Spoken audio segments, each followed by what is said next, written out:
in the sector, and also how it can help in strengthening the cultural ties between France and Nigeria. To talk about it, I'm joined by our 4 panelists. Thank you for being with us today. Briefly, I will let you all introduce yourselves. I will start with the ladies, Mrs. Oluwole, the founder and executive director of Afrika International. It's an incubator based in Lagos. And your focus is to accompany entrepreneurs and small and medium enterprises in their development. Good afternoon. Good afternoon, everybody. My name is Oluwole. I'm the founder and executive director of African Hub International, which is an enterprise development hub for SMEs. We're multi-sector based. We have SMEs across board, in all sectors. The creative industry is one of the strong sectors. Thank you very much. Thank you. We then have Mrs. Betty Johnson. You're the Vice President of Trace Content Distribution. Trace is the first local group focused on promoting the diversity of Afro-Caribbean and Yoruba culture to a worldwide audience, with offices in South Africa, Cameroon, and even in Nigeria. Good afternoon, I'm Betty Sulty-Johnson, Vice President Content Distribution of Trace Content Distribution, which is the content distribution label of global media organization Trace. We have a catalog of 300 hours of TV contents. Some of them are from Nollywood, and this is something we will discuss later on today. Then we have Serge Mouquet. Serge, the co-founder of Nollywood Week in Paris. It's the first film festival that showcases the best of Nigerian movie industry in Paris. It's been held for 6 years now, and you're already working on the next edition. Yes, good afternoon, everybody. I'm Serge. I'm indeed the creator of the film festival called Nollywood Week, which I hope you all know about, but if you don't, we'll talk about it later today. And Francis Lebeau, you're the president of iFind. iFind Pictures Department is in charge of the distribution of Nollywood in France, and in Francophone Africa. And Francis, I believe you share a long history with Nigeria already. Yes, good afternoon, good morning. Yes, I've been coming to Nigeria since 2000. In a previous life, I used to be with Alcatel. So the country at that time was 120 million inhabitants, and they have 500,000 subscribers on the telephone. Today it's 190 and 150 million subscribers on the telephone. So indeed, I've been coming regularly, and I left the company and I decided to set up a consulting firm dedicated mainly to Africa and to Nigeria most over the last 5 years. Working in telecom, but for the last 2 years I decided to go to do something that I like to do every day when I work. I have to go to movies, coming back to my youth, and now we have been able, thanks to the development of Nollywood, let's say week, has been apprising the fact that this is an industry which is booming. It was $200 million about 10 years ago. It's $7.1 billion roughly today in the industry. And I decided to go to dubbing the movies into French, because there is an appetite for Nollywood. Nollywood is appealing to everybody. There is not one part of us where you don't want to see a Nollywood movie. So I've been distributing the movies in French-speaking Africa. We have already 8, and we are dubbing 1 movie every month for Canal Olympia. And we are getting into the French major players like Canal Plus and TF1. Thank you. So when talking about the creative sector, we can help but think about Nollywood. The Nigerian film industry is globally recognized as the second largest film producer in the world, right after Bollywood, with a projected $1 billion in export revenue by 2020. That's according to PwC Nigeria. What's quite surprising is that with a huge amount of movies produced every year, it's about 1,500. The industry is still struggling to get international recognition. What are the factors holding the Nigerian movie industry backwards? That's all we're going to discuss in a moment. But before we start, let me say that things might actually need to change. Netflix recently acquired its first Nollywood production, Lionheart, by actress turned director Genevieve Nnaji. It's the first and maybe the sign of a new era for Nollywood. We're going to start by watching a short video and then we'll talk about it. Yes. I wanted to add in that Nollywood is strongly made by African, and it has to be told in Africa, but not only in Nigeria. So the idea was to reach out to outside Nigeria. And movies are the best way to communicate this. And this is why we took the number of Canada, we set up new movie houses all over the French-speaking Africa. They didn't, well, they said, okay, let's give it a try. It was a try 1 year ago. I would have been there, I had only one movie. And now they want one movie every month. Now it's coming back to Paris. And we wanted to go beyond the, let's say, original version with French subtitles, because if you really want to reach the numbers, mass, to have, and you have to remember that not everybody can read subtitles, and mainly in French-speaking Africa, but also in the French diaspora, in French-speaking diaspora in France and in Belgium. So this is why we took the number to do that. So definitely these stories are now being known, and we got requests now even coming from Mexico and some others. So we have to go for that, and to do that. There was a thing in a conference in Nigeria about 3 weeks ago, Nigerian International Film Summit. Jonah couldn't come because of passport issues again. And it was local going global, local content going global.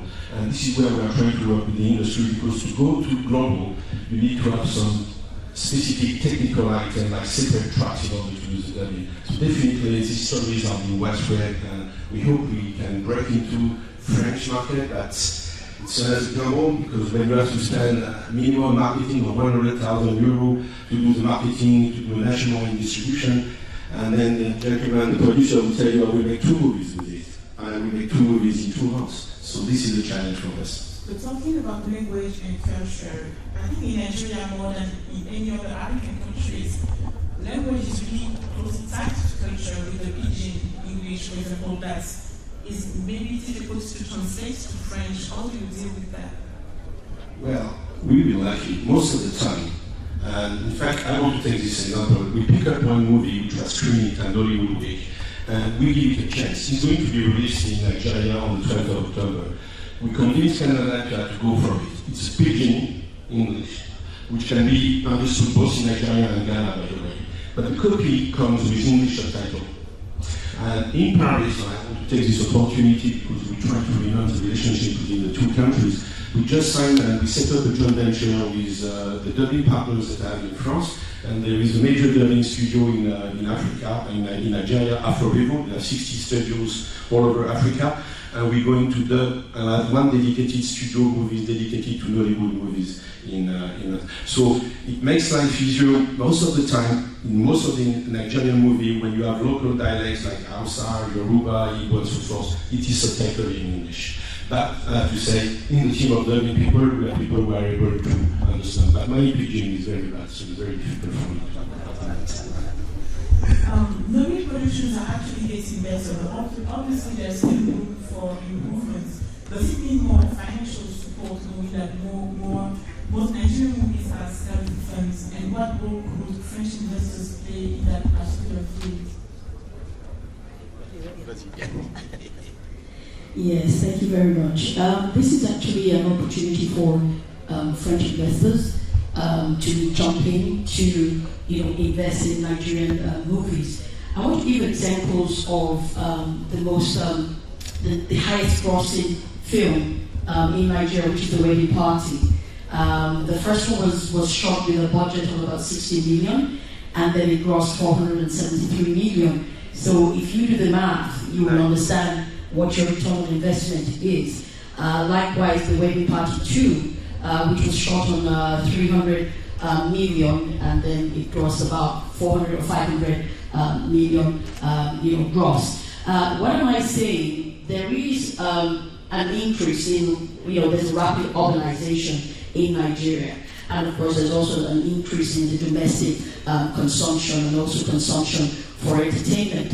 When we're talking about the creative industry, I don't want us to just look into the film industry as the only focus of the creative industry. You have the cultural festivals, you have arts, you have dances, you have the photography, you have publishing, you have mobile games, video games, and animations, So we have huge content when it comes to the creative industry. Now, not only that, we're also looking at when you translate these budgets into euros, it is amazing that some of them don't even, they're not up to 100,000 euros. So if you extrapolate that to, just movies, and then you go into the field of, video games and animation, where you have half of Nigeria's population under 30. So we have a huge, gap opportunities in, for instance, there has never been an Avatar kind of movie, animation movie done in Nigeria. And when it comes to our content, we have what is going for us in terms of culture, history, talk about personalities and all of that. So the content and the talents are not they're not in scarce, commodity. You also have hundreds, I would say about 7 to 10 million of youth in Nigeria who are looking for jobs. And this provides opportunities for investors to create jobs, because I understand from the French investors you're very particular about CSR. And it's also a tool to reduce youth migration. When you look at youth migration, why would an African youth migrate from Africa to Europe? When President Macron came, he's really stayed on the creative industry, because that is one industry that engages the youth. So what I'm saying is investors, French investors, have loads of opportunities to invest in the creative industry, and the creative industry has to go digital. So we're now talking about not only video games, we're talking about mobile apps where all these creatives can sell their products and their services, and what it is, what the digital space is in Africa and also in Nigeria, with a population of over 180 million. So I want the investors to do the math, to look at the. I want to also talk about the fashion industry. Also, the opportunities are huge. In that space. So we're not only looking at the movie industry. The movie industry is just a very tiny, minute, portion of the creative industry where these investors can get dig their teeth into investment. And currently in Nigeria, the millennials, they're moving in that sector. You're not having. Gone were the days when our fathers, I had a father who wanted me to study accountancy or nothing, and you either study law, accountancy, all those, big professions. But now, the millennials, you ask them, they're photographers, they're, animators, 3D animation and all of that. So the investment opportunities are huge, not only in investing in movies, also in things like film houses. I would want to say, for cinemas in Nigeria, with a population of 180 million, we have less than 30 cinemas in Nigeria. That is 1 to 6 million people. That is something for investors to think about. And Nigerians are really consuming a lot of entertainment and a lot of creative products. Thank you very much. You almost answered my next question was for you, actually, because you work with small and medium enterprises and entrepreneurs in Nigeria and in other African countries, and your aim is to help them grow and expand globally. So you agree to say that the lack of access to financing is the major obstacle we have to face with these companies? Yes, for entrepreneurs, I think the first set of panelists, they mentioned that it's not about the funding. The problem is the cost of the funding. Now, when you get funding in double digits, it's a DOA for any SME, that's a dead on arrival, because there is nothing you're going to do to ensure that your investments, you get a good returns on your investment. So, for the creative industry, that is where the investments come in, because the funding that is going to come in will be in single digits, and of course, it will be in foreign currency, because when you, for instance, translate a 60 million naira budget, it translates to 100 and something thousand euros. So for such an investor, the risks, you're looking at investing €1 million at a single digit, and then you can imagine a 600% return on your investment. So it's not actually the funding, the scarcity of the funding, or the cost of the funding. So that is where the French investment or European investment comes in. What we look at again is collaborations and partnerships. When you talk about what we provide for the SMEs is to give them access to global markets. Now, when we talk about global markets, you know that standardization, quality assurance, those things are very, very germane in the world market. So we want to have things like I'm wearing be on the shelves in France, but we need to standardize what we're exporting. So that is where the French companies come in as well, in terms of technical expertise, in terms of technology, to help bridge that gap, and of course, increase exports. So I would want to see, our brands. That's why we came with, our creative. I didn't know I was going to be on this panel. I was given less than 48 hours to be on this panel. That's why we came in what, the best of Africa. And then what we need is a little push to get us to that standard where we can display, for Mango, for Forever 21, I think I'm talking about UK products here. I'm sorry, I'm not used to the French companies, so pardon me, please, but this is an opportunity for French companies to also partner with, African and Nigerian SMEs, because the creativity is insane. It is insane. It is by the second that I have to just hold myself together to say, just hold that thought, because I can just explode with what they come up with every second. So I said, slow it down, I'm in my 50s, just slow it down. So we need to tap into that energy, we need to tap into that creativity, we need to tap into that crazy market that is going to, give investors good returns on their investment. Thank you very much. Just to acknowledge that there is a lot of energy and creativity. But it's not that I'm speaking on behalf of the French government, but I think the French is really helping now. I mean, since Mr. Macron, it's time before Mr. Macron's visit, there is a film school which is going to be set up in Lagos in order to train, so that you arrive to have the standards and to help enhance and export internationally your movie. And on a small level, not a big company, I will also co-produce next year, hopefully, a movie with our people there, because we want to bring one movie to Cannes, and we will do it. Then we will be having the recognition. That's awesome. We've talked about a few of the challenges, but there are the good side, relatable and authentic stories in the Nigerian movie industry. Sulty-Johnson, with Trace TV, you funded Trace Content Distribution in order to showcase local urban stories, among other reasons. But there's one question that maybe potential investors are asking themselves, is there a market for Nollywood in France? First of all, let me tell you a little bit about Trace.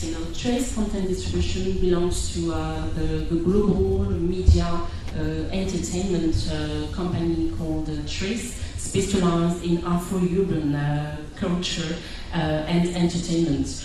Basically, it was co-founded in 2003 by Olivier Larouche, and at the moment we are covering about 160 countries with our channels. We've got 24 pay TV channels, essentially focusing on music, which is culture. And we are engaging with an audience of about 200 million people in the world. Nigeria was always part of the business, basically. We set up an office in Nigeria with a Nigerian-based team. We created the specific channel called Trace Niger, specialized in Afrobeats and Nigerian music. And also, we actually discovered that after a few years, we got about 2 million subscribers for this only channel, covering more than 24 countries all over the world. The reason why I'm talking about that is that in July, just to get back into country, in July 2018, Trace organized at New Afrika Shrine in Lagos a cultural event and has actually invited President, French President Emmanuel Macron in Lagos, where he announced the African culture, the season of African culture 2020 in France. So he wanted really to be there and to be close to creativity, because we all know that in Nigeria, creativity, you can do a lot with not a lot, basically. And this is why it was important for French President Macron to announce that while Trace was organizing this event. Now, just to get back to the questions, in 2017 I created Trace Content Distribution, which is the content distribution label of Trace. Before I joined the company, they decided to go into co-production of contents. So obviously they thought about, right from the beginning, they thought about Nigeria, and they co-produced some TV series with successful filmmakers such as Obi from Last Flight to Abuja, from the Mirror, and we co-produced with him Crazy Love Equal, which is a brand new TV series.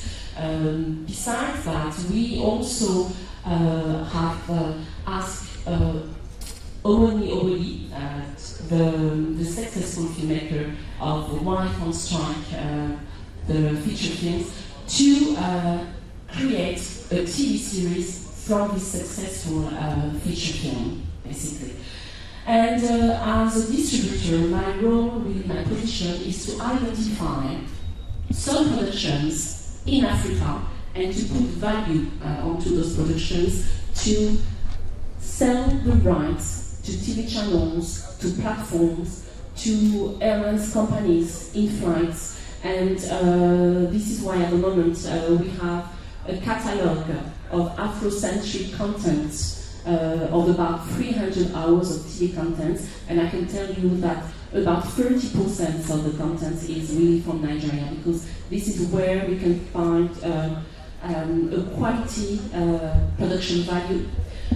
This is where you find people who knows how to basically create story, tell the stories, and it was important for us as co-producers also to put a light into the productions and to sell those TV series, those feature films to the world. This is what we are doing. So there's a lot of our programs, on airlines companies. We've got some on pay TV channels, could be English-speaking pay TV channels or French pay TV channels. And we are very proud of that, because when we started co-productions, when we started distributions, we knew that we had to start and include the Nigerian productions. You talked about Emmanuel Macron's visit to the new Afrika Shrine in Ikeja in Lagos to celebrate African culture, music, fashion and arts in general. The shrine in Lagos is a very powerful symbol, culturally and politically. What does it mean for Nigeria in terms of image and for the future of the relations between France and Nigeria?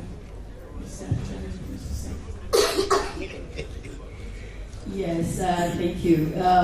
That was a wonderful visit of the president to the African Shrine, which was it's a fusion, it's a platform to express culture, in African culture and music and dance.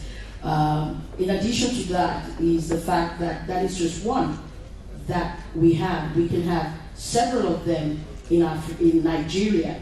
When I say several of them, creative, I would call them creative hubs. What we have done is to create what we call a creative hub. So when you have a creative hub that focuses on all of these together, the focus will not just be on one. Femi has done fantastically well. Right after Fela, started the African Shrine. But there are several of such creatives that are now tiny pockets. In Lagos, not only in Lagos, in Port Harcourt, in Abuja, across these developing cities in Nigeria. So I see that as a platform for cultural collaboration and cultural interaction and exchange of culture. The French have always loved the Afrobeats, African music, African dance, African paintings, the fashion and garment industry. So I believe that would spur other creative platforms and creative hubs to come on board and gives a wider a potpourri of opportunities, rather than just the African the African Shrine. Thank you very much. I was just going to add to this that it was great because it was a change in the narrative in the conversation between France and Nigeria. It really created something new. It was a president going off the beaten path to go to a place like the Afrika Shrine. And I think we are yet to see the results of that visit, because there will be so many other initiatives that will now take place and that will involve Nigeria and France. And so it's a great start. It's a great starting point for great things to come. There are more and more events now showcasing Nigeria in France and vice versa. There was an event this year, in May, by the ambassador. Which is a forum of cultural exchange. We have also fashion, cinema, literature, everything. So it's great. I think we are really entering a new phase, and that visit was a symbol of that. Thank you. So I think we can all agree that the lines are moving in Nigeria's creative sector. We focused on the movie industry a lot, whether it is in music, in fashion, information, and also in digital. That's very true. Nigeria has succeeded in drawing international attention for this to translate into concrete opportunities and partnerships.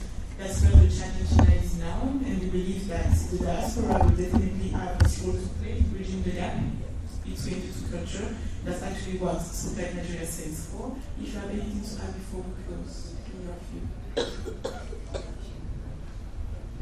I seem to be very passionate about this because we interact with them in the hub. A lot of the entrepreneurs, the SMEs, in this space. I also want to mention that I forgot merchandising. Merchandising is one key area that is also open. When I say merchandising, toys and all of that, which when we created the Creative Hub, we call it the Franglo merchandising. When I say Franglo means French and Anglo. So we have several projects. We have several SMEs with very wonderful opportunities that the investors can key into. I remember the very first hair exhibition that we did in Mississauga, Ontario, Canada. This young graduate of University of Toronto looked for a hub that understood what she was talking about. And most of the hubs, in Lagos that were tech focused, they were not multi-sector. So that's what distinguishes us from the tech hubs. In our hub, we are multi-sector. So any sector, you find SMEs there. So it was when she got to the hub that it was like she was going to just explode. There was nobody to understand what she was talking about. So merchandising is also very, very key. And when you talked about the market to France, it's not only to the European market. It's beyond. The market for export is huge across sub-Saharan Africa to Europe, because you have diaspora in every planet. I mean, the entire planet. So I get amazed when you find people in Asia, in Eurasia, everywhere, Australia. So the market is huge. The distribution is mind blowing. So don't let's think about just Africa or Europe. We have a lot of other continents that investors will be able to get their returns on their investment from the content they're going to create from Nigeria. Thank you very much. Anything to add? I think people are hungry, so to really wrap it up. I think Nollywood and the creative industries in general of Nigeria is a fantastic place. It's a fantastic ambassador of the country for the world, and so we need to support them in all the respective ways that we can. Thank you to all the panelists. Thank you for your attention. Thank you to everyone.